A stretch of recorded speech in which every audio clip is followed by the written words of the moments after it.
आज देखने वाले हैं जो कक्षा 12 में आपका ये आता है ध्रुव यात्रा कहानी का सारांश या उद्देश्य लिखिए। तो लाठी की कहानी का सारांश आज इस वीडियो में देखें, जो कि आपके दोस्तों 5 नंबर का आता है। ठीक है, यूपी बोर्ड में 5 नंबर का आता है। आप देखें लाठी कहानी का सारांश शब्दों में लिखिए। ठीक है, तो ये सारांश आपको कैसे लिखना है यूपी बोर्ड में सिस्टमेटिक मैंने आपको करके दिखाया। देखो ये क्वेश्चन नंबर 6 है। ठीक है, इसको कैसे क्या लिखना है, इस प्रकार आपको लिखना है। प्रश्नोत्तर संख्या 6। ठीक है, कहानी लाठी का सारांश लिखना है। ठीक है, जैसे इसमें मैंने आपको दिखाया लाठी कहानी का सारांश शब्दों में लिखिए। ठीक है, तो इसी प्रकार आप कहानी सारांश इसका लिख सकते हैं जिस प्रकार मैंने लिख के दिखाया। देखो ये देखो प्रश्नोत्तर संख्या आपको दी है, ये प्रश्नोत्तर संख्या फिर कहानी आप हेडिंग डाल देना लाठी कहानी का सारांश। ठीक है, इस प्रकार आप लिख सकते हैं लाठी कहानी का सारांश सेम टू सेम जैसे मैंने आपको लिख के दिखाया ये। ठीक है, आप देख सकते हैं कैसे क्या आपको लिखना है।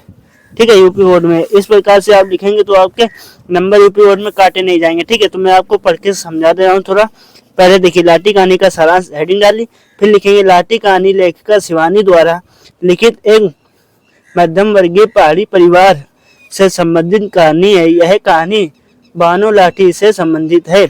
बानो का विवाह कप्तान जोशी से हुआ था, परंतु किन्हीं कारणों के चलते उसे विवाह के कुछ दिन बाद ही उसे बानो को छोड़कर, ठीक है, बानो को छोड़कर युद्ध पर जाना पड़ा और कप्तान के जाने के बाद उसे ससुराल वालों की कठोर व कुछ कटु यातनाएं झेलनी पड़ती हैं, जिसके कारण उसे क्षय रोग हो जाता है। 2 वर्ष बाद कप्तान घर लौटता है तो उसे पता चलता है कि घरवालों द्वारा बानो की टीवी सैनिटोरियम भेज दिया गया है। ठीक है, कप्तान बानो को दिन रात सेवा करता है, परंतु उसके बाद बचने की कोई उम्मीद नहीं रहती है। बानो अपनी मृत्यु के निकट आने का आभास करके एक दिन नदी में कूद जाती है। कप्तान द्वारा ढूंढने पर उसे वही कहीं नहीं मिलती है। ठीक है, और घर वालों के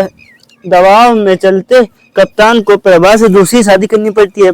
ये आप लिख दें ऐसे सिस्टमेटिक जैसे मैं आपको समझा रहा हूँ। तो फिर क्या कहते हैं, कप्तान और प्रभा 16 वर्ष बाद नैनीताल घूमने जाते हैं तो एक चाय की दुकान पर अचानक बानो लाठी के रूप में मिलती है। कप्तान उसे पहचान जाता है, परंतु लाठी को सब कुछ भूल चुकी थी। ठीक है, तो ये आप लिख दें। फिर कहता है वह वैष्णवी के दल के साथ रहने लगी थी। लाठी की मधुर हंसी ने कप्तान के दिल को भेद दिया, परंतु कप्तान जिंदगी की दौड़ में बहुत आगे निकल चुका था। पीछे लौटते बिछड़े व्यक्ति को साथ लाना उसकी संभव बड़ी मूर्खता होती है, अर्थात वह लाठी को दोबारा अपनाने में असमर्थ था। कप्तान की समझ में तो बानो मर गई, अब तो वह लाठी थी। ठीक है, प्रभु ही सब उसका मात्र एक सहारा था। यहाँ से यह कहानी समाप्त हो जाती है। ठीक है दोस्तों, इसी प्रकार आपको लिखना है। ठीक है, मैंने आपको 5 मिनट में समझा दिया। तो अच्छा लगा हो मैं समझाना, वीडियो को लाइक कर दें और चैनल को सब्सक्राइब कर लें। ठीक है दोस्तों, धन्यवाद।